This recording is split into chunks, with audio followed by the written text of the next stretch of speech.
Pocket থেকে এটা বের হয়েছে অলরেডি, এটা ওনারা দেখছে স্যার। আমি তো আপনাকে ডেকে নিয়ে আসি স্যার। এবার ছাত্র পরিচয়ে বাসায় তল্লাশি করতে গিয়ে নিজেই চুরি করছেন এক যুবক।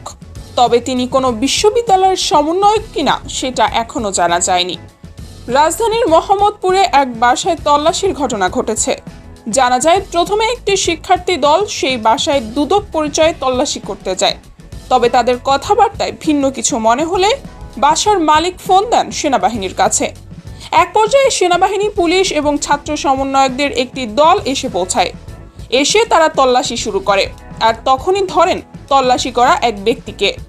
এক ভিডিওতে দেখা যায় তল্লাশির এক ফাঁকে একটি সোনার গহনা নিজের পকেটে ঢুকিয়ে ফেলেন সেনাদের সাথে আসা তল্লাশি করা ছাত্র দলের সমন্বয়কটি। তখন ডিবির এক কর্মকর্তা এবং সাংবাদিকরা তাকে জেরা করতে থাকে। এক পর্যায়ে সেই চোর